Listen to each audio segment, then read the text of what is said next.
வணக்கம். நான் உங்கள் மோகனா.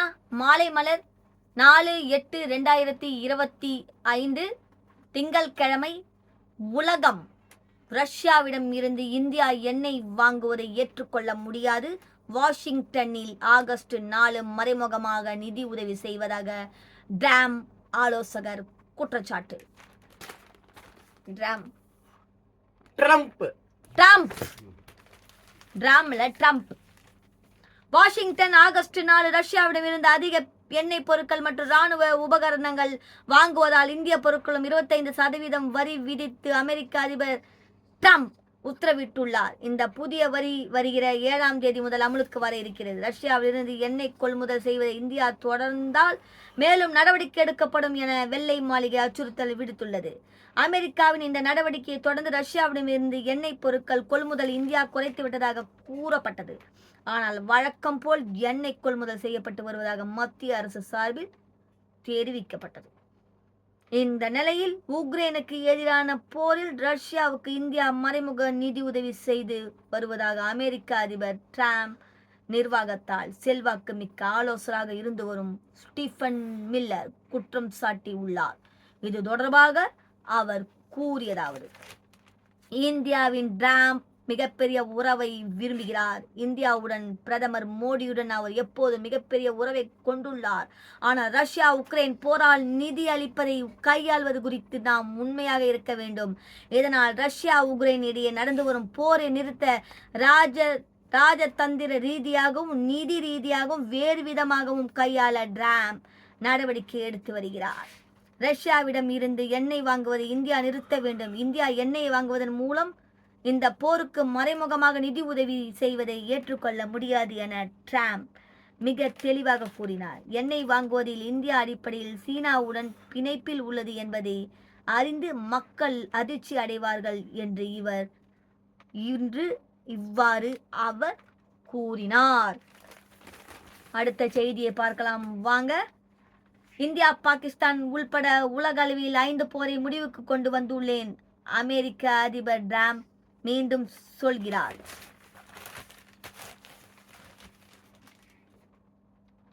வாஷிங்டன் ஆகஸ்ட் 4 காஷ்மீர் மாநிலம் பகல்காமில் நடந்த தாக்குதலை தொடர்ந்து இந்தியா பாகிஸ்தானில் உள்ள தீவிரவாதிகள் முகாம்களை ஆபரேஷன் சிந்தூர் நடவடிக்கை மூலம் இந்தியா படைகள் தாக்கி அழித்தது.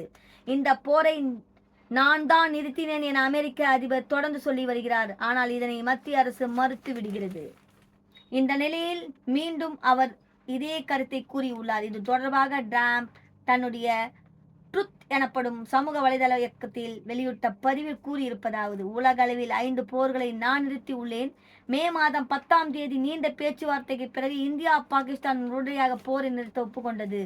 உலக அளவில் 1 மாதத்திற்கு சராசரியாக ஒரு போரை தான் முடிவுக்கு கொண்டு வந்துள்ளேன் என்று நினைக்கிறேன். உங்களுக்கு தெரியும், நாங்கள் மில்லியன் கணக்கான உயிர்களை காப்பாற்றி இருக்கிறோம்.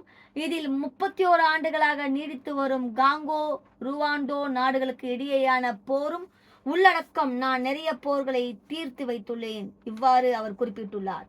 இது தொடர்பாக வெள்ளை மாளிகையின் செய்தி தொடர்பாளர் கரோலின் லிவிட் சமீபத்தில் கூறும்போது, உலகெங்கிலும் பல மோதலை முடிவுக்கு கொண்டு வந்ததற்காக டிரம்பிற்கு அமைதிக்கான நோபல் பரிசு கொடுக்க வேண்டும்.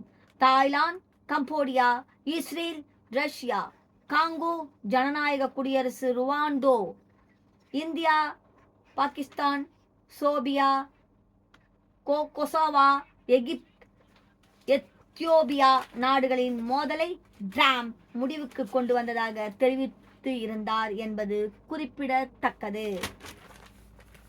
அடுத்த செய்தியை பார்க்கலாம். எத்தியோப்பியா யமன் நாட்டில் படகு கவிழ்ந்தது. 68 பேர் பலி, பலரை காணவில்லை. மற்றும் சோமாலியாவில் இருந்து ஏராளமானவர்கள் சட்டவிரோதமாக படகுகள் மூலம் சவுதி அரேபியா உள்ளிட்ட வளைகுடா நாடுகளுக்கு வேலை தேடி செல்கின்றனர். இப்படி செல்பவர்கள் சில சமயம் படகு கவிழ்ந்து உயிர் இழப்பையும் சந்தித்து வருகின்றனர். இந்த நிலையில் யமனில் உள்ள தெற்கு அப்யான் மாகாணத்திற்கு உட்பட்ட அக்வர் பகுதியில் புலம்பெயர்ந்த தொழிலாளர்களை ஏற்றிக்கொண்டு ஒரு படகு சென்று கொண்டிருந்தது. இந்த படகில் சுமார் 150 பேர் பயணம் செய்தனர். நடுகடலில் சென்று கொண்டிருந்த போது திடீரென அந்த படகு கவிழ்ந்து விபத்துக்குள்ளானது. இதனால் கடலில் விழுந்த 68 பேர் தண்ணீரில் மூழ்கி பரிதாபமாக இழந்தனர். பலர் கடலில் விழுந்து தத்தளித்துக் கொண்டு இருந்தனர். இது பற்றி அறிந்ததும் கடலோர மீட்பு படையினர் விரைந்து சென்று மீட்பு பணியில் ஈடுபட்டனர். அவர்கள் கடலில் உயிருக்கு போராடிய 10 பேரை பத்திரமாக மீட்டனர். இதில் 9 பேர் எத்தியோப்பியா நாட்டையும் ஒருவர் யமன் நாட்டவர் என்பதும் தெரிய வந்துள்ளது. ஆனால் மீதமுள்ளவர்களை காணவில்லை. அவர்களை தேடும் பணி தீவிரமாக நடந்து வருகிறது. இதில் பலர் தண்ணீரில் மூழ்கி பலியாகி இருக்கலாம் என அஞ்சப்படுகிறது. இதனால் சாவு எண்ணிக்கை உயரும் அபாயம் ஏற்பட்டுள்ளது. வாங்க அடுத்த செய்திக்குள்ள போகலாம். ஜார்ஜியாவில் துப்பாக்கி சூட்டில் சிறுவன் பலி, 3 பேர் படுகாயம்.